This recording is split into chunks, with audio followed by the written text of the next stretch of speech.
so many people here. This is my first event. I'm Mary Nelson, and I'm the relatively new Congregational Life Coordinator. Last month we didn't have enough people. We only had 2. So anyway, this has brought joy to my heart. So thank you. And I've known Clint for a very long time. But anyway, just a couple of housekeeping things. The restrooms are down that hall, just out there down that hall. He will be mic'd up, so you'll be able to hear him a little bit better than me. Right now I'm using my grandma voice, so I'm thinking everyone can hear me. A couple of informational tips that you might want to hear about. I do have, and we'll have those up by the desserts, the schedule for the rest of the year, so make sure you take one of those along. It's in the newsletter, but this way, this is a little bit bigger print if you'd like to see that. But I want to inform you all of Medicare Part D open enrollment begins tomorrow. So it's October 15th through December 7th. As far as I know, there's not a lot of in-person events happening, but just check the North Dakota Insurance Department's website. It's insurance.nd.gov. Call me if you need help with that. And you can set up an appointment either online or a phone. It's very important that you do check those every single year. Your prescriptions maybe stay the same, but that plan maybe doesn't. And in my past world, in my past life, there were people that we saved a lot of money for just by them. Well, my drugs didn't change, but the coverage might. So please, please, please do that. You can call me if you need any other avenues to figure that out. There's also a vaccine hesitancy project that I just learned about. And basically, she's going to send me some information. It talks about the vaccines, but it also provides some money. So if you can't get to a clinic or something like that, so there are some things. Just learned about this morning, so we'll learn about that together. You will be seeing in much of our advertisement and things that are coming out is we have a great opportunity to help Missouri Slope.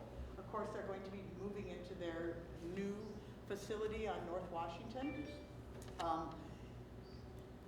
The residents that are currently there, this is going to be a very traumatic move for them. And anyone that's had a loved one in a care center will understand, and then you add some anxiety and some dementia and some of those types of things. So they've asked us to be just some transitional volunteers that are going to be willing to listen, willing to hold their hand, willing to just comfort them a little bit. So that will start on November 9th. It'll run through January. You do need a background check. You need to be fully vaccinated. There's some hoops you need to jump through, but it will be rewarding. So if you're interested in that at all, talk to me before November 1st so that we can get the paperwork rolling. In my former world, because I used to work with RSVP, we helped the Baptist home when they were doing their transition. And it's our volunteers did, I shouldn't say me, but our volunteers help with that, and it's a very meaningful thing. So the future events, like I talked about, will be up there. And I did a presentation a while back at Touchmark, and they were surprised to learn that you don't have to go to Good Shepherd to come to this event. So anyone who considers themselves a senior, would like more information on the different topics that we have, anyone is welcome. So please pass that on to your circle of friends. And those who love them. Yes. It's for seniors and all who love them, so anyone can come into that. And then also, if you're looking to enhance your involvement at Good Shepherd, again, that falls under my domain, so please just give me a call. You can call the office, and they can find me most every day. I work Sunday through Thursday, so I do have Fridays and Saturdays off most of the time, sometimes not. So anyway, that just took a couple of minutes. I would like to, and I'm very pleased that Officer Clint Fuller was able to work us into his schedule. I've been on various committees with him, have known him for, I don't know, we're not going to go there. But quite a few years. But anyway, and I learned something new every single time I hear from him. So I hope you enjoy his presentation. There will be time for questions afterward. Again, thank you so much for your attendance, and enjoy. And pepper him with questions afterwards. Yes. Thanks, Glenn. We're going to be looking for some volunteers to do some kung fu moves later. So, if you get, I'm looking for people, or if somebody wants to get pepper sprayed. I have some pepper spray. It's really probably outdated, so I don't know if it's going to work. I just thought I'd open this up. This is one of my favorite Bible passages. It's so fitting. And if my phone will work now, it goes on lock screen here. So, real quick here. I just like to keep this in mind. It's Matthew 10:16. I'm sending you out as sheep among wolves, therefore be as shrewd as snakes and innocent as doves. And I just think that resonates in today's society. There's a lot of fear, right? I mean, you watch the news, and it's just bad things, over and over and over again. And sometimes I have to just turn it off and unplug and realize there's really a lot of positive in this world and a lot of good things, and we live in a very good community. Does that mean crime doesn't happen? Well, absolutely not. Crime does happen. Do we need to be fearful of it? I'm not sure we have to be fearful, but aware. I always like prepare for the worst and hope for the best. Have this in mind. I don't want to create fear and panic and people to be paranoid and jump into shadows. I'm probably paranoid because I've been a police officer for 18 years. I started in 2003, so I'm probably a little more paranoid. I'm a little on that side. I'm not wanting anybody to become that. So I just kind of jump into it here. I run a very informal style presentation. If you have a burning question, you don't have to wait till the end to ask me. Just, raise your hand, throw something, whistle, whatever. Hopefully not one of those coffee cups that might hurt. I don't want to bruise, that's a workman's comp form I want to fill out. So please just kind of whistle me. I thought, I was off because I would be like doing stuff and going all over, and I'd jump from this to this to this. I'm like, do I have ADHD? And then I saw other police officers work, and I'm like, they're exactly like me. I'm normal. I'm fitting the mold. Because they would be talking on something here, and then somebody would be like, oh, hey, just a second. They would go to that, and then we'd come back here, and they'd be over here, and they'd be over here. And I'm like, that reminds me a lot of me. So, okay. So anyways, personal safety. Being safe in your environment. What is your environment? Does anybody know? What's your environment? Wherever you're at the time, right? Is this your environment right now? Yep. This is your environment right now. Could it be a parking lot? Could it be at home? Could it be at work? Could be shopping at the mall. Absolutely. Wherever you're at that moment is your environment. So be attentive to what's going on around you. What feels different, what feels the same. So our bodies are wired instinctively, without even thinking, to recognize hazards. When you walk into a situation and you feel it's off, you've either seen the situation or somebody in that situation is kind of setting off your radar, and you're getting that hair in the back of your neck feeling standing up. Listen to that. That's your body telling you. You do that subconsciously whenever you go into a place. You're scanning for threats. That's just innate in nature, and we have that. So what's going on? What doesn't feel right? What is different? Listen to that. All right. If you're out walking, walk with a friend. Walk with, if you're going to your car or coming in, try to walk with somebody. Keep your head up and look around and just see what's going on. I like to greet strangers, just kind of nod at them, hello, just to acknowledge that I know they're there, that they're not sneaking up on me, and you have an awareness of what's going on. Keep your hands free. Having stuff in your hands gives you less chance to react. Try not to talk on the phone when you're out in public walking around. It's good to have a cell phone with for contacting 911 or calling for help, but we get so involved in that conversation that we're not aware of what's going on. If you remember the Drew Shadeen incident in Grand Forks years ago, from my understanding, she was in the mall talking on the phone, walked all the way to the parking lot, didn't see this gentleman who had followed her through the mall out to her car, approaching her. She was not scanning around just to see what was happening around her, and unfortunately, she ended up losing her life for that.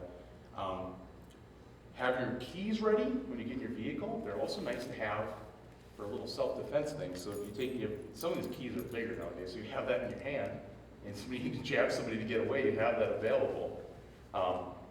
Check your car before getting in. See, if your door's unlocked, you maybe check and see if somebody's in the back seat. Check if there's a lump next to it, somebody may be hiding next to your vehicle. Vehicles that are parked close to your vehicle. Not a big concern so much in this state, but other states, there'll be people that'll be at the all-night shopping mall or all-night shopping center, and there'll be that van with no windows parked right next to their car, and they'll go into the driver's side of the van, open up and grab people into the van. So if you are coming out of the store late at night and you see that creepy van, no windows, parked right next to your vehicle, maybe watch them for a second.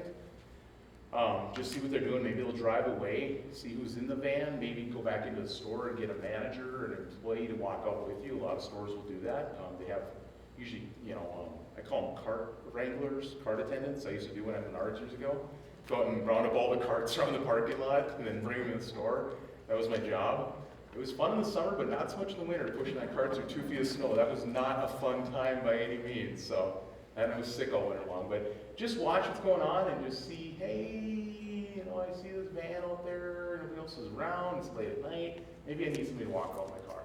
If the police are available, we call the police. If you waited a while and they're not moving out, call them, say, hey, can I have an officer just drive through? Depending on what they got going on that evening, you know, they may be tied to a call, but if they're in that area, we have a beat system in the city where we patrol a piece of property for our 12-hour shift, so they may be able to drive through. I've done that before. There was a young girl working the downtown area, getting off work. She was a janitor about midnight, 1 o'clock, and comes out and sees random creepy van in the parking lot. She was gonna walk to her car, and she's like, this just doesn't feel right, you know, the hair in the back of the neck standing up, and she's just like, I don't like this. Calls the police and said, hey, I don't know, there's a van parked out here, I don't know if they're waiting for me or waiting for somebody else, could you just drive through? And so I got the call, started heading that way. As I'm pulling into the parking lot, I see the van had already started moving. She waves to me, walks out, gets in her car and drives off. Just an awareness, really smart, you know, hey, here you go, this is not a safe situation. I wanna, you know, be safe. So if you're in your vehicle, lock your doors and drive away right away. There's certain times where we kind of are vulnerable outside, right? When you're walking to your vehicle, in a parking lot, you know, out in public sometimes, if we spend too much time there, we actually can become a target. So we're sitting in there, lights on, doors unlocked, people come up and try to get in our vehicle. In fact, my son was in a parking lot years ago waiting to go to violin instruction, and he had his doors locked and was, you know, waiting, was cold, and then he had 2 guys come to the car and try the door. They try to get in the vehicle, they're knocking on the door, like, let us in, it's cold, and he's like, no. And he was scared, he's like, no, go away, and luckily he had the doors locked. I've since bought him pepper spray for him to have with him. He was very shaken up, so I called him, and they walked off. I called the Bismarck PD, I was off duty, he said, hey, can you send a few officers up just to check out these guys? I don't know if they're just trying to scare him, you know, he's a teenager, and or what they're trying to do, but he was pretty shaken up by it and scared. So just an awareness of your environment, lock your doors. When out walking, look at strangers in the eye, put space between them. If you get that vibe of somebody may not be on the up and up, put some distance between them. Don't let them approach you really close. A gentleman one day, I was coming out of the store and walking down the aisle, and this car pulled up, looked kind of beat up and kind of questionable, and this gentleman rolls down the window and he's like, hey, can you tell me where this is at? And he asked for directions, and I'm like, well, I'm sorry, I can't. I have to get back to work. And actually, I did. I was just on lunch break. I had to get back to work. And I'm sorry, sir, I can't. Don't let people draw you up to a vehicle, especially if you get that weird vibe. I'm thinking he could have pulled into a gas station, went to Google Maps, something. You know, it's very easy to find, you know, places nowadays, or walk into Target and talk to them. But yeah, I didn't get a good feeling about that. Just kind of excuse myself in the situation. Don't go into secluded areas. If you're walking, stay on well-lit, well-traveled spots with the most people, most light, you know, jogging down along the river like 2 in the morning behind the, you know, the zoo and all that. I would not recommend that. Friends were telling me if they would travel out of state. We went to Denver one year, and we were watching the 4th of July fireworks up at like the Pepsi Center, well-traveled area late at night. And then my friend wanted to walk down kind of along the river there, and there was like this dark path down there with very little, if no lighting. And I'm looking at it, I'm looking at like, you know, I'm just gonna walk on the upper paths by the interstate here where there's like hundreds of people, just thinking, you know what, where's my avenues of help? If I'm down there by myself and nobody's there for help and to call 911 or whatever, and I get an altercation with somebody, I have nothing. So I'm like, I'm just gonna stay in the well-traveled area. If something happens, I can flag down a car, you know, and if the police can't find me near the Pepsi Center in Denver, I won't be found anywhere, because it's just, you know, hundreds and hundreds of people walking around. But just that vibe, I had that weird feeling. And he's lived in Denver for years. Like, oh, it's fine, you're okay. And I said, no, I'm just gonna stay up here. My wife and I traveled to, we travel out of town quite a bit for vacations or work or anything like that. We ended up traveling to the Bahamas one year, and we got off the boat, and then we walked over to the riverfront, and we're asking, is there a beach around here we can go to? Because it's all harbor and it's rocks.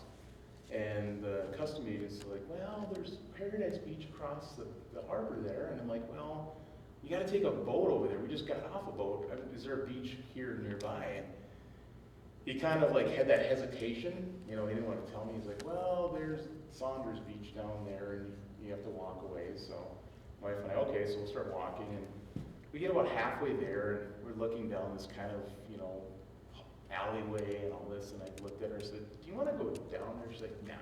So back to the ship, and we found out people get mugged at that beach regularly. So I think he was trying to convey that, but he didn't want to outright say, don't go there. So if you're traveling, maybe ask the locals, like, hey, what are some good spots to go to, and which are some spots to not go to avoid, and they'll usually let you know, and stuff like that, like, hey, go down here, do not go here. So just things to be aware of. Watch a stranger's action after you pass them. If you're walking on a path and somebody passes you and they're kind of looking at you, maybe kind of give a quick glance to see if they've turned and changed their direction and come towards you and stuff like that. I was talking to a gentleman working in the downtown area. He was walking over to the tire store one day, and he left his building and he was walking down the street, and he looks and some guys following him. He's like, okay, and he passes that street, looks back, the guy still cut across the street following me. He finally stopped and looked and he was like, what do you need? What do you want from me? Why are you following me? And the guy's like, oh, I don't know. He got really surprised and walked away. And he's like, I think he was following me, wanting some money, but I didn't know. I was getting kind of nervous. I was trying to dodge him and go to a different location. And if that happens, you're on public, maybe go into a business, find a house or something like that, find a place to duck into, have a phone ready to call 911. But he's like, I'm pretty sure he just wanted money. He looked like somebody that was, you know, kind of down in luck and just wanted some cash. When at home, keep your doors locked day and night. That's important.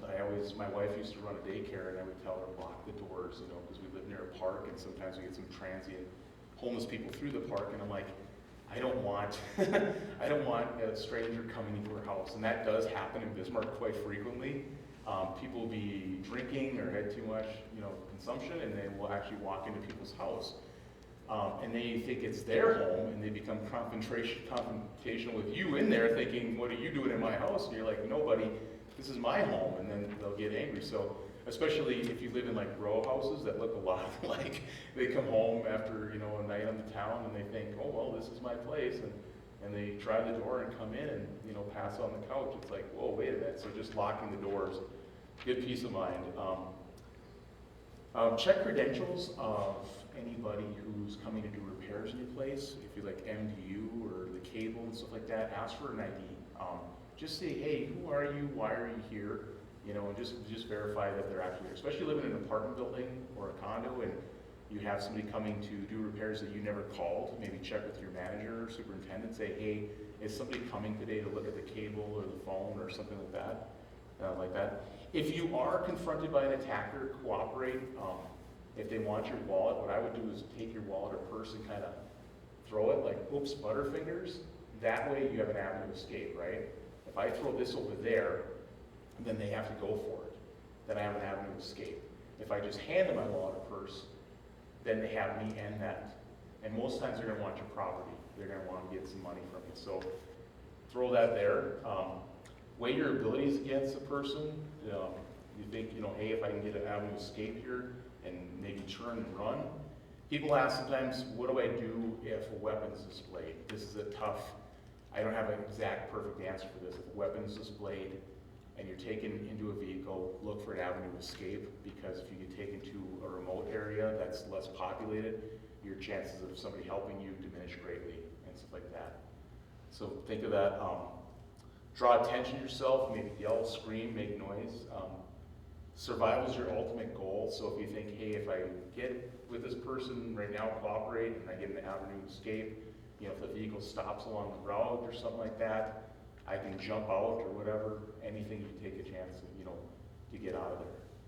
Questions on any of that? All right, I have some little goodies here, and nobody's gonna get hurt, don't worry. I have an old canister of pepper spray. Anybody ever use this stuff? we had to use this, get used on us at the police academy many years ago, and I will never forget that feeling. It was nasty. This, you know, is not a big canister of pepper spray. You can get bear spray that's like this, that you could spray paint the side of a building with, or you get those little tiny ones you put in your purse. They look like a lipstick container. Depending on the canister and how many bursts you get, may depend on your accuracy. Okay, this is something you can't stand across the room and just go shh and think it's gonna, take care of somebody. It's not. This is pretty close. You may have like 5 to 10 feet, maybe up to 15 feet maximum, and it comes out like a little stream, like a little squirt gun, and you want to aim for the T of the face, the eyes, the nose, and the mouth. You want them to breathe this in, and then it'll get their eyes and slam shut. I remember when I got hit at the police academy, we'd go through a scenario where the guy either had a fake knife or a fake gun. We got sprayed with the pepper spray.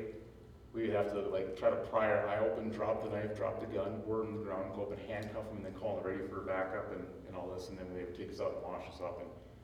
And then for about an hour or two later, it felt like I had a sunburn, really bad sunburn on my face. And then I washed my hair and some got in my ear burned for like 2 hours. It is just nasty stuff. So it comes in different configurations. You can get it in a stream, you can get it in a fog. A fog is nice for wider area, but in North Dakota, we only get like 2 days a year where it's not like 40-mile-an-hour winds, It's always windy in North Dakota. It's like, so if you have the fog, it may blow back and get you and get some residual effect on it. So they also make a foam, pepper foam, which is cool. You know what silly string looks like? That stuff you buy at the novelty store. It comes out and you spray it and it sticks over. It looks a lot like that, and it dissipates really fast. It's a foam, and you can see exactly where you're hitting. So that works really good. They make a pepper gun. I bought my wife a pepper gun. It's really neat. I think it's made by Kimber, the gun manufacturer. It's red, and it's got 2 doses of concentrated pepper in it, and it's got a trigger, like a double pull trigger. So you pull the first one, it comes out like a gack type thing, like a sticky stuff, and it spreads out. And then there's another shot. So that's really nice too. Tasers. Has anybody heard of tasers? Tasers are the ones that shoot the prongs. You can buy a civilian taser, and it's legal to own. And if you hit the person, it's designed to hit the person and set it down and then run out of there. Because you have like a 10 to 15 second charge of them flopping like a fish if you get both prongs to connect. If you hit them, they're going to go down. They've done this on wild bulls or whatever, animals and people, and it drops them. You could be the biggest, strongest guy. Your muscles just lock up and you just go timber. You fall over, and there's really no fight left, and then you can get out of there. Stun guns are nice. Stun guns have the 2 prongs. You have to hold on contact. It shoots a little bolt of electricity between it. The only problem with the stun gun is you have to hold it on contact, and you have to be up close and personal with somebody, but you always want to create distance. So it may be a good deterrent. I've talked to people that have had them. This one lady said she had it one day, and a guy was, coming up to her and, getting very, very aggressive, and she's like pulled it out and just cracked with it a few times, like, I'm telling you to get back, leave me alone, and hit it a few times. The guy's like, whoa, okay, and backed off. Maybe a good deterrent, but again, you have to be up close and personal with the person. So yeah, that's the only problem with it. Where do you get them at? So I'm sorry with it? Where do you get them? They're available in most stores. Yeah, and you can get them at Walmart, Kmart. Well, I can't get Kmart anymore, unfortunately. I mean, maybe in another state if there's one open, but like Walmart, Target, sporting goods stores, like Shields that carry them. You can get them on the internet. Truck stops will sell them quite a bit. You can get them at truck stops. There are personal defense centers in town that do sell them. They have them readily available on the shelf. The taser you might have to order. The thing with the taser is they usually want to register it to a person because they don't want felons to get involved with it. And when you shoot a taser, it's got they're called like little tags or aphids, and they're registered to that person. So they know that if it's used, they can pick up those tags, and they can figure out who it belongs to. With the taser, this is what people ask. Well, okay, if I tase somebody and I set it down and I run, couldn't the bad guy get my taser, right? Because the fish hooks are still hooked to him to the wire. Taser is saying that if you use it and do a police report, like, hey, I was defending myself, they'll reimburse you for it and send you a new one. So that's kind of cool that they would be able to do that. So yeah. Are you in trouble for using those? You have to articulate you're in self-defense, okay? Now, if your paper boy doesn't hit the front steps and you're like, I've been telling you 5 times, put that paper in the step, you're probably looking at some crime then. Or your whatever significant other won't load the dishwasher or put the toilet seat down, and you're like, okay. Oh, that's a good idea. Yeah, you might be in trouble for that. So don't use it that way. You have to articulate that. Why did you feel in fear for your life? What was going on? What were they saying? What were they doing? You know, you have to, you know, have those things. Like, I felt in fear of my life. I tried to get out of the situation. They were coming at me. I felt like I had no other option. I felt my personally injured or harmed and feared severe injury or death and articulate it that way. And they're going to look at the circumstances. They're going to look at what's going on, you know, what's happening and stuff like that. And sometimes just having it, just displaying it. A lot of times they have a laser and the pointer on it. You know, the few times I pulled my taser out of patrol on people, I put that red dot on them and they surrender. Because they know what that taser does. They've seen enough YouTube videos, don't tase me, bro. You know, it's like they see people flopping like a fish, and they hit the ground. And whether you're a big guy, a little guy, it doesn't matter. Your muscles lock up and you go right over. So every time I pulled it up, pointed at somebody, they just like, okay, the fight's off, because I don't want to get hit. They know what's coming. When you say articulate, do you mean to the guy that I'm going to shoot you with my taser, or? To law enforcement later. To law enforcement when they're filing a report, yeah. You have to articulate those things. Any use of force, law enforcement too. Just, you don't have to warn Yeah. the person. It'd probably be a good idea to warn them, you know. Okay. You know, like, hey, I have a taser, I'm not back allowed up. to do this, but. Yeah. Now, planning on doing it, but if the need arises, yeah. You may want to, you know, warn them, something like that. And, you know, you can even just say, I have a taser, you know, back up. And that's probably enough to get them, you know, to back up. I mean, you know, most times, just seeing the weapon, they're going to like, Do I have to warn them if I'm on hit them with my purse? well, and that's a good point. I forgot that on my thing, actually. If you do have a purse, you know, have the shoulder straps on, you know, secured like this, you know, so we can't, you know, if you're just, sometimes you're, you know, like this or hanging like this by one strap, so we can grab it, take off. Winter is coming up, holiday shopping season. You put it in the cart, and then maybe keep it closed and put the strap, you know, that child strap, maybe strap it across there. If I was a criminal, you know how many times I could walk through Walmart and just see open purses, and the purse is down at the end of the aisle looking at the lima beans, and their purse and their cart's here, and I'm like, and it's wide open, I can just reach in there, purse, wallet, credit card, keys, and gone. And they're not even clued, they're clued, so I mean, they could do it, and I'm like, it's right here, and they're, you know, 20 feet away, not even looking at it. So just zip it up. If you have a purse, zip it up, you know, and secure it. Wallets, probably in the wintertime when you're shopping, busy, put the wallet in the front pocket. When you go shopping, just take the cash you need. Don't take, you know, a ton of credit cards, because if it is stolen, then you have to go through and cancel like cards. When I travel, I take 1 or 2 credit cards and my ID and just the cash I need, and I just strip out all of them. I'm not going to need my Menards card. I'm not going to need my Cenex card. I'm not going to need my Best Buy card. You know, I'm going to need a credit card, so I'll take that, and then you should call the bank if I'm traveling out of the area and just let them know, hey, I'm going to be in this place for a while. Please don't cancel my card while I'm there. And just take the cash I need instead of tons of cash. Well, I'm a police officer, I don't have tons of cash anyways, let's just be honest. I mean, it's a lot of plastic. You know, my wallet, it's all cards, so, I mean, it's, I'm not gonna have excessive amounts of cash. You're not gonna see, whoops, you're not gonna see tons of, you know, $100 bills in there, so. Another little personal thing too is just an alarm here I have. Just a great, I should probably turn this off for a second because it's kind of loud. I don't want everybody going. Just a personal alarm. Just you can carry it on your belt, and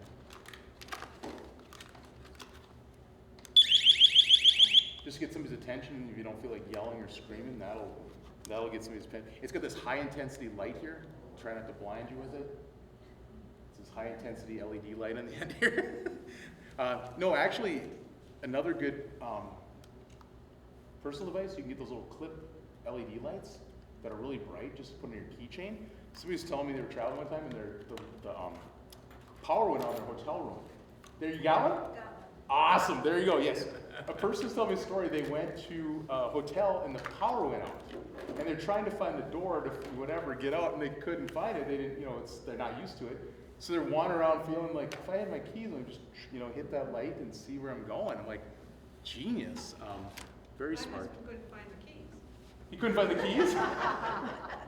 Sleeping in the front pocket. I don't know. But, you know, they're like, yeah, that's great having that. You know, if you're in a place or you're at home and the power goes out and you need to find your way, you know, through the dark or where you're going and stuff like that, maybe find some candles or different flashlight, have that close by. We have a key rack in our house. We hang our stuff up on the key rack. So that really gives us a chance to, you know, where stuff's at in our house, which is really good. I can't get my kids to put their keys there, so I was looking for them. So we have those tiles that track their keys because they lose their keys every day. Yes, you had a question? Back to this taser. Yes. That's good for one shot. This is good for one shot, yes. So you've got 3 guys coming at you, or 4 guys. What do you do? Run really fast. Or bring a really mean dog with like a Rottweiler or a Doberman Pinscher. Yes, good question. Yes, that's a tough situation if you have multiple people, but they're one shot deal. Yeah, that's the only problem. Yeah, that's the civilian one, you know. There are other models of tasers. I mean, I don't know if you have to go through some sort of training with the state if you have a concealed weapon and stuff like that to carry it, but there are multiple shot tasers that are available. Usually, you know, there's probably some training that's involved with getting a multiple shot taser, but I mean, even if you pull it out, like, okay, which one of you guys wants to get tased first? I don't think anybody's gonna step up to take the lightning. Yeah. I mean, I've seen enough videos like that does not look good. I haven't had to get tased at the PD. I've gotten pepper sprayed, but I haven't been tased, and I've seen videos of officers that chose to. Our SWAT team members, they get tased because they're on the SWAT team, and then our taser instructors that teach other officers, they have to get tased. And so a friend of mine just started the sheriff's department. He has a video he sent me of him getting tased, and I'm like, ouch. And there was really some unchristian words coming out of his mouth when he hit the ground. I'm like, owie. That does not look fun. Back to a couple stories. I forgot a couple stories real quick. You know, like our neighbor who lives next to the park, she's got young children. One day, a gentleman coming down the street looked kind of homeless, transient. She was just about ready to get out of her vehicle, and she stepped back in, locked the doors, kept her kids in the car. Saw the guy walk down the street, kind of waited till he was distance away, and then looked around and unlocked the door, got the kids out. Just kind of that situational awareness. You had a question, sir. Go ahead. You mentioned the word weapon. Yeah. What's the situation between, in the North Dakota, I'll use North Dakota law, what's the difference between open carry and a concealed permit? Okay. Open carry, well, it's called constitutional carry in North Dakota. So constitutional carry is if you've been a North Dakota resident for 1 year and you're not prohibited from having a weapon or firearm through like domestic violence, felony, anything like that, you can carry a gun even concealed with just that, okay? You just need a driver's license 1 year and no felonies or criminal things. Now that's just for North Dakota now, okay? So now if I'm in North Dakota and I'm just carrying my license and my gun, and I go into Minnesota, and I don't have a concealed weapons permit, and I get stopped in Minnesota, I would likely get arrested, okay? If you have a concealed weapons permit, it sometimes gives you reciprocity in other states. You have to check which type. There's 2 different types of permits. There's one, you know, there's a Class A, Class B. There's reciprocity with other states. So if you're gonna carry just within North Dakota, and you're a 1-year resident, no felonies, no criminal records that exempt you from having a firearm, you can just carry your gun either open or under your shirt and have your license, okay? But if you're gonna travel outside the state and carry your weapon, I encourage you to get the concealed weapons permit. And in fact, just to be on the safe side, I would probably, if you're planning on carrying quite a bit, just go get the concealed weapons permit. It's usually just a test and a fee is all it is, and they take a picture, and then you cover a lot of bases with that. But North Dakota has a constitutional carry, so. So on the constitutional carry, Yeah. Used to be, you know, you couldn't have a weapon in your vehicle. The old law said, as an example, a pickup, Mm-hmm. you couldn't have it in the cab. You could theoretically have it in the box, but you couldn't have it in the cab unless you had a concealed weapon permit. Is that all changed now with this constitutional carry? Yes, you can have it in the cab of the vehicle. Yep, you can have it in there. So that's, you know, has changed. We're very open with gun laws in North Dakota. So, and here's the thing about carrying a weapon, you know, unless it's like a bar or a government building or a school where you can't, there's certain places you can't carry a gun regardless. Even if you have a concealed weapons permit, you can't walk into a church with it. You can't walk into a government building with it. You can't walk into a school with it. There's places that are exempt from carrying, okay, unless you're law enforcement or acting in private security, then we can carry anywhere. But if I have a gun and I have a concealed weapons permit and I go into a bar and somebody sees it, I could be arrested because that's a place where I can't carry guns. So, you know, it's good for home, it's good for vehicle travel and stuff like that out in public places. But when you go into certain places, you can't carry. We have a big red sign at the front of the police department says no carry. You can't walk in with a gun unless you're law enforcement. So, you know, even if you have a permit, you still can't carry in there. So why can you carry your gun today? because they give me this thing here, I guess. And this is my emergency chocolate. If I peel this off, there's a little chocolate bar underneath it. So I was just wondering if you had to ask permission if you have to. No, I'm exempt. I'm exempt from being law enforcement. And if you're acting now, good question. That this is where the law gets a little muddled.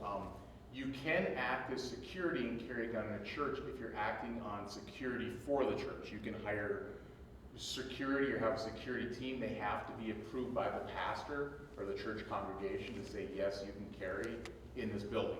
Okay. So they're in bars are the same way. If I'm a proprietor or bar owner of a bar, I can carry a gun in my own establishment, okay, as a proprietor. So that you got to really dig into the law and looking through it and stuff like that. But most places that are exempt, you know, they'll have a big sign up there. It'll be like a picture of a gun and a big red X or circle line through no weapons allowed in here and stuff like that.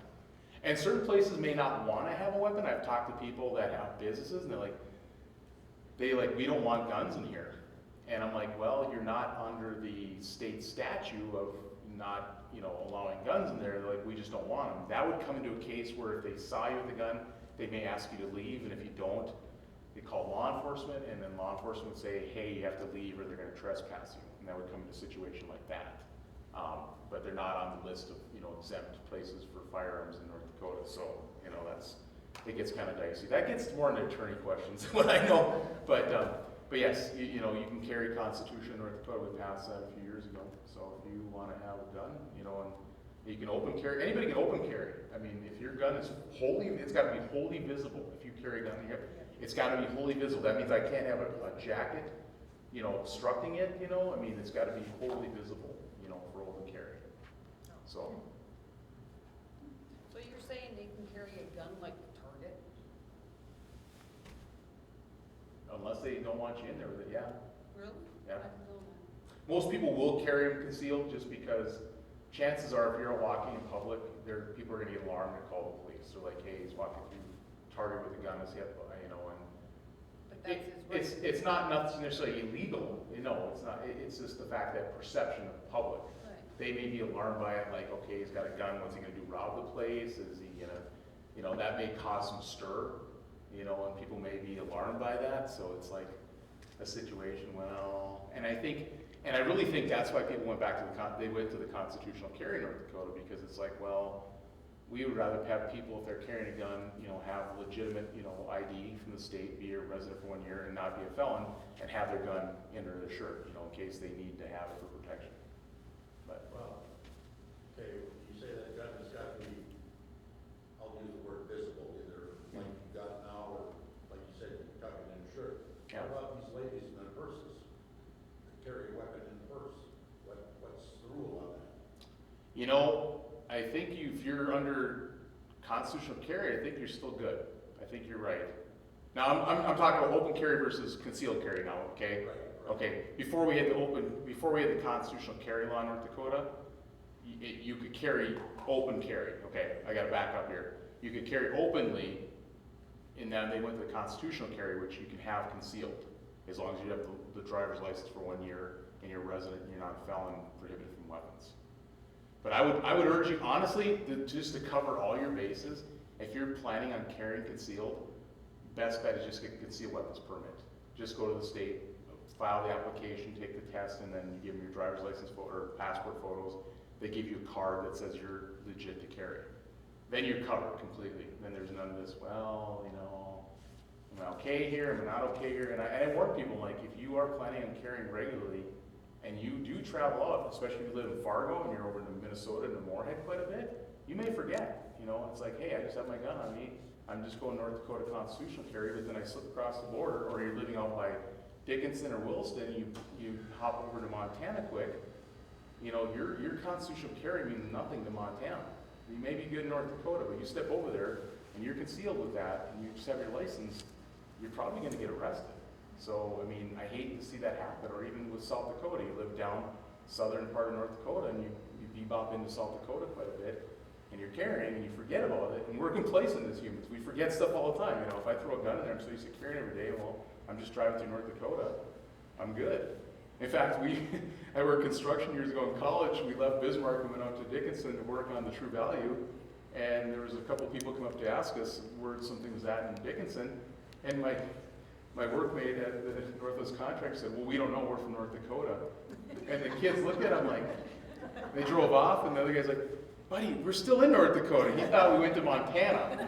So depending on how good your geography skills are, apparently when you go west side of Bismarck, you're in Montana to this guy's effect. I mean, I was just laughing. I'm like, okay, all right, whatever, but yeah, I mean, you can carry constitutionally. Look into it, dig into it, find out exactly what you need to do, and when in doubt, probably get the concealed weapons permit. It's a really easy application. There's one where you actually do a shooting test. There's one where you just do a written test. So, I mean, it's not that bad. So, yes, go ahead, Mary. I have two questions. Yes. Back to the pepper spray. A lot of people Yes. wear eyeglasses. You said the T of your face, but Yep. eyeglasses are good.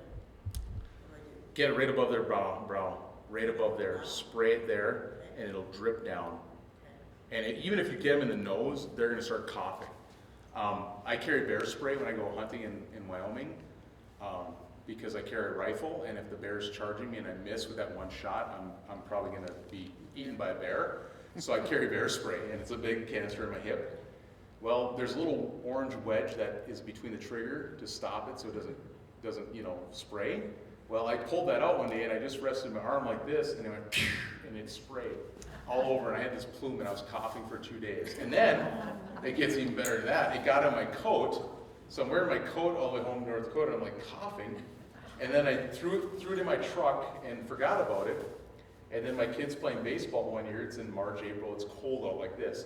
So I go in my truck and I grab my coat up, put it on. So there was still enough residual in there. It got in the back of my throat, and it was like just dry. Like it was like you just couldn't swallow it like that.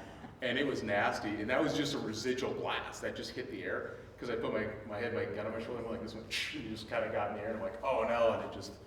So it is nasty stuff. Yes.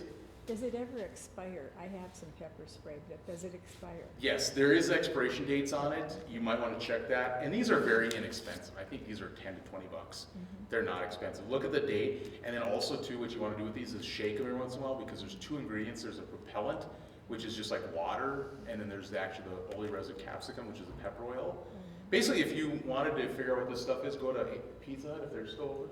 I don't know. Everything's closing on me. Pizza Hut, do they still have restaurants?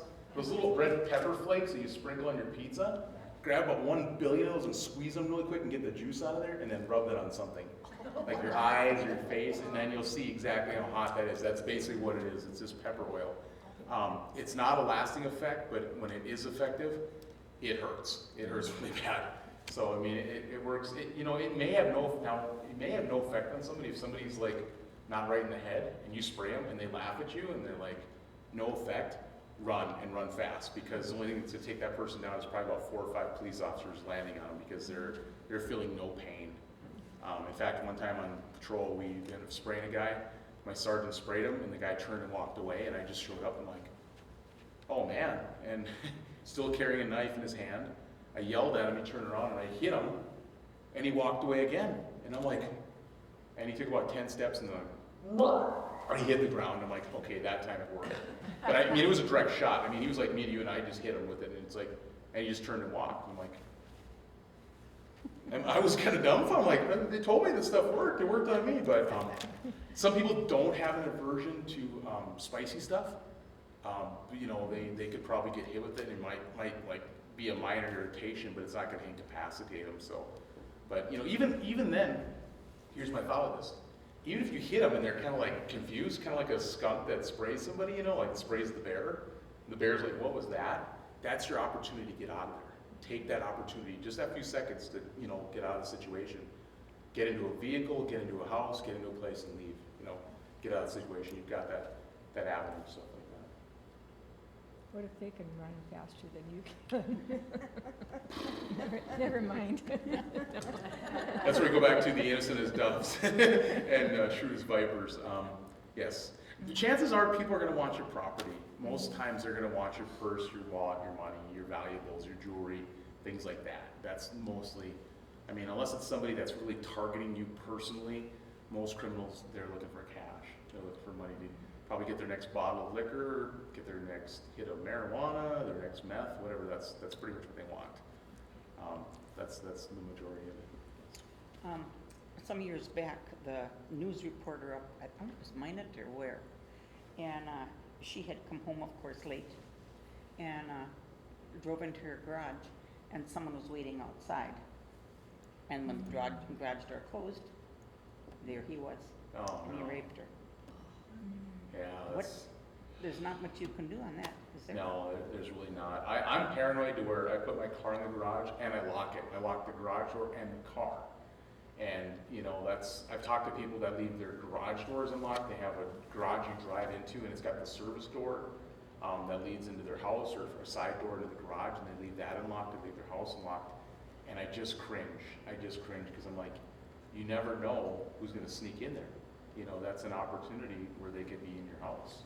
And I'm just like, Not much you can do? not much you can do. I mean, the only thing you can do is recommend maybe some motion activated cameras, some lighting and some cameras, some surveillance cameras. I mean, may not be a complete deterrent, but at least if they see that, maybe less likely a chance to commit a crime. In fact, we have the blink cameras on our house, and years ago my son moved my wife's car out in the street and forgot to lock it. My wife comes out the next morning, the console's open, stuff's strung all over, she's missing some spare change in a pack of gum. And somebody went through there and took it, you know, it was just the one night it was unlocked. It's like, great. So she bought these blink cameras, and then we were watching one day, there was like 3 teenagers walking by our house, and they kind of look up and they're looking like this, and they paused and looked and said, no, they got a camera, and they took off running. I don't know what they were planning on doing. Probably wasn't good. I don't think they were gonna sell us Girl Scout cookies at like 1 in the morning, but either gonna vandalize something or take something. But they paused and they saw that camera, and you could just hear the faint, you know, it picks up a little bit of audio. It's not a great audio, but you could hear them say, no, they got a camera. And they just booked. We had a bunch of like lawn decorations in the neighborhood stolen. Not sure if these are the ones, but our neighbors were missing some garden gnomes and some things like that. So quite possibly that, you know. We didn't really have any outside of much value. I mean, maybe a garden hose or a rake or something. I don't know what they, you know, or maybe they're planning on knocking on the door and running off. That's possible, but. We had somebody opening backyard gates in the backyard, and our dog got out. So we had to go, and she was old and didn't hear well, and luckily we found her, but Yeah. a few other people had that happen, so we started locking the gates in the backyard. Yeah, and we do have a backyard. I don't know if they're gonna look through there and see if anything's worth taking. Our garage is locked, so if they were trying to get in there, but you never know. I mean, I don't know what their motive was, what their idea was, what they're planning on doing, but you know, I don't think it was anything good. And we don't know them, we don't want them in our yard, so it's a deterrent. It's really nice, you know. I mean, they make those bionic lights. I don't know if you've seen those on TV. They're like Bell and Howell. They have like 3 giant LED panels coming out of them, and they're motion activated. And it's like a stadium light. I mean, it may annoy the neighbors. You may want to put the light down so it's not shining in their front living room, but these things go off and it'll light up a 2-block radius. So they're very inexpensive. They're motion activated. They have a solar. The cool thing is they have a solar panel gathering thing to charge up the batteries. So you don't have to plug them in. You don't have to hire an electrician to wire them and all this stuff. They're really nice. And I think they're probably like 20, 30 bucks. I like the automated home idea. I like the home security system. Like, you know, if you have kids or people in the house, you can turn the button and lock the doors. You can turn on the lights. You know, you're coming home from a night in the town, and you don't want to see if anybody's walking around. You hit the front porch light. You hit the lights inside the house. If somebody's in there and they see the lights come on, you know, they're probably going to skedaddle out of there, or you're going to see some motion in there. Internal cameras are nice. You know, external cameras are great. I like the automated home idea. I think it's really great. You know, I like security systems. How much does that cost? You can get, now they vary from a few hundred to a few $1,000s depending on what you get. You can buy the standalone systems where you go to like a big box store and buy them, and a lot of the sensors are wireless. You just put batteries in them and run the house. You can go through an alarm company like Vivint or Brinks or whatever. Usually with those, there's an install fee, and then they charge you a monthly fee of a few $100s to monitor it. Because those, when they're tripped, they go to a call center, like in another state. And then that person will receive the alarm code, and they'll call the local police department and say, hey, I have an alarm at 123 Elm Street, can you send police officers there? Those, you know, are nice, but if it's cost prohibitive, you know, if you don't want to pay that monthly fee for an alarm system, you know, there's standalone ones you can buy. I think an average box of security cameras and alarms, probably maybe a couple $100, you know, you can get at the store. You know, they sell them at like Walmart, Best Buy, Target, anything like that. You can order them on the internet pretty cheap. My wife ordered them off Amazon. She got a couple cameras, and I think they were like 40, 50 bucks each, and stuff like that. So just nice to have. It's just, you know, yes. On some of those higher end home securities, check with your homeowner's insurance. Many times you will get an additional deduction. Oh, okay. Very good. Yeah, good to know. So I didn't hear her. if you have, you know, alarm system installed, check with your insurance company. They may give you a discount on your homeowner's insurance because you have that, because there's like fire monitoring and water monitoring and smoke and all that stuff. So it's good to turn just to have it. A lot of them have a link to your phone nowadays. Story down in Texas, a gentleman had an alarm or had a home security system. His phone went bing, you have a motion in your house, and he saw two burglars run around his house. They got in, and he called the police like, yeah, I got two guys in the apartment. One's wearing a red shirt, one's wearing da-da-da-da-da. Described it to the thief. Police showed up and caught the guy. He's watching from his phone. So those blink cameras you have at the front door, nice, really nice. The first time I talked to somebody through one, it was kind of weird because there's a delay and there's an echo. So I'm talking to him like, hello, I'm Officer Fuller. What do you need? And there's like that pause, and then he would talk back. And it was kind of like in school when you have the PA system, security students, you know, just an echo. And it was really weird. I was like, this is the future. I'm like, this is so cool. And it was kind of like, wow, this is neat. But those are nice to have, and they're motion activated, so you don't have to hit the button.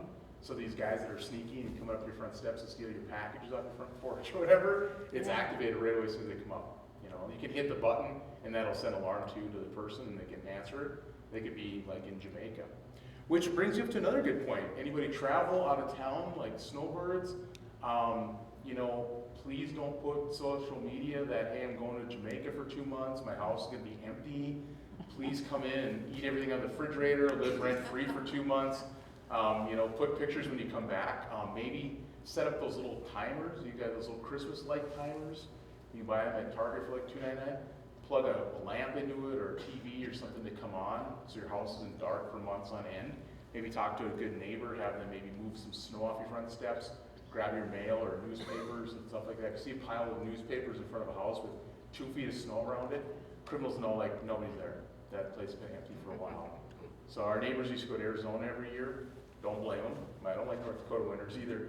They go to Arizona, so I would like bring their trash can out on trash day and just put it out there. There was nothing, you know, it was empty, but it, you know, the burglar doesn't know that, you know, and I would walk and clear a little. I wasn't nice enough to do their whole driveway, but I would like walk up to the door and mush a little snow around and then clean up the front steps and all that, and, you know, put their newspapers in the garage or something like that, just to make it look lived in, you know, so people. Mentioning about a dog, if the person even used that sign, beware of a dog, even if you don't have one. Yep, absolutely. Dogs are great security devices. Even a little dog, they're yappy and they'll warn people there. I mean, if you don't have one, though. If you don't have one, sign. I just a have sign. one, but I mean, if you don't have a dog, even putting that sign up might be a deterrent. Good deterrent, yep, absolutely. Yeah, people don't like dogs if they're burglars because they make noise, even if it's a small dog. And the smaller dogs make more noise. I don't know, they must have to yap louder because they don't have the mask to back it up, so they'll bark a little harder, but you know, yeah, they're really good. In fact, we had a gentleman that was sneaking into people's houses around Bismarck years ago. He was a sex offender, and he would sneak into people's houses and watch them sleep. Just creeped me out, and they tracked him. They tracked him because he was on monitoring, ankle bracelet, and the houses that had dogs, he avoided those. Because there was like, he would go and he would use like coolie systems. It was kind of newer developments of area in town. He would go to houses, but he would go to this house and then walk way over here to this one. And like a lot of the ones that had dogs, he'd probably hear him barking and just avoid that house completely. I think mine would hold a flashlight. I have a Shepherd Lab mix, and he's a big baby, but he's got a deep bark, and he stands up at the front door. We got a window, and he's pretty intimidating. He probably would run or lick the burglar to death, but they don't know that. I mean, he's got a deep drawl bark, and it's like, if they think he's gonna hurt them, great, you know. Like they don't have to wait to, you know, to try it. And most burglars don't want to. Most burglars want to get into a place, you know, without any noise, any distraction. They want to break windows. They want looking for a unlocked door or a quick in or unlocked window. They want to get in really fast, get what they need, and get out of there. So yeah, they don't want a lot of problems. Any other questions? Yes. I haven't heard of any of this type of scenario much in North Dakota, but, I'll use the word unmarked police car as an example. There are cases that I've heard of where, criminals Yeah. decorate a car similar to an unmarked police car, pull up behind you, turn the lights on, and they're not a police, police person. There is a number you can confirm that this is a legitimate one or it is not a legitimate, If you're in doubt, just call 911. Say, I am so-and-so, I'm driving this car and I'm on this street. Give a location where you're at. Is this actually a police officer pulling over? If you're traveling outside the area and you're not sure if it's like a dark desert road or just a dark area, try to find a gas station or a well-lit area to pull into. And then maybe there's people around as witnesses. But if you're not sure, you can always call the police 911 and just say, hey, I'm getting pulled over. I'm not sure if this is an actual legitimate police car or if this is somebody masking as a police officer. So please, and then they'll be able to, they should know if that's actually an officer because we have a dispatch center that officer will call it traffic stops. Hey, I'm doing a traffic stop on this vehicle, and they'll give a location. but how about if it's a legitimate officer, they're leaving 2 miles down the road? Then you really want to call 911 right away so you don't think they're, yes. Then, Then you really want to call 911 because then you don't want to make sure, you want to make sure you're not eluding, like you're telling them, hey, I'm going to stop, I just want to make sure this is a legitimate officer. And we do have undercover cars, we have cars that, look like ghost cars, and so they, most of our cars in Bismarck are badged, and they're going to be, obviously, for the Bismarck police car looks like, if you get stopped by them, and especially if you're doing something wrong, if you're speeding or you just blew through that stop sign, it's like, okay, yeah, I'm getting stopped now. If you knew you did something wrong, chances are, yeah, it's a legit stop. If you're just driving down the road, following the speed limit, just out of the blue, and a car just comes up and lights come on, it's like, that's really strange. That kind of piques my interest in what's happening. Different scenario, but yeah, most of our vehicles are marked and police, and even a lot of times if our detectives, or ghost cars, and they're undercover, whatever, they usually have a marked unit pull over a car. They'll usually call for a patrol unit, like, hey, I need to stop this. Typically, that's in like drug scenario cases. We're doing surveillance on drug houses, and they're watching them. Push comes to shove, nobody's available. They may, try to stop them, but most times they're gonna have a patrol unit and stop them. Some car windows are so dark. What is allowed? The driver's side and the passenger side have to allow at least 50% light transmission through them in North Dakota. That you mean if they were beside me that I can see them? You should be able to see and recognize them. That's not saying you can't have any tint, but it can't be more than 50%. So in some cars, yeah, we do stop them because the tint is really dark on there. Yeah, Yeah, right. you can't see anything in there. That's an officer safety issue. We can't tell if they've got a gun. We can't tell what Right. they're doing in there. It's just a scenario where we don't feel comfortable. Now that's North Dakota. Other states like Arizona and probably California, you can tint your windows as dark as you want. A lot of Really? states, yeah, because they're worried about the heat down there, and they don't want the heat coming in the car and whatever. Sure. So, but yeah, in North Dakota you have to have 50% light transmission, and I've seen plenty of cars drive around that have way more than that, so they could Yeah. be cited. They could get a citation for it. It's a ticket. So Thank you. yeah. So, I always think you're a wealth of information, so I hope the rest of you agree. I hope you can stick around and join us for some dessert. We've been told that Good Shepherd has some of the best bakers in town. So Excellent. Very good. see Well, that. thank you So for having me. I again, appreciate it. Thank you for your time. Thank you.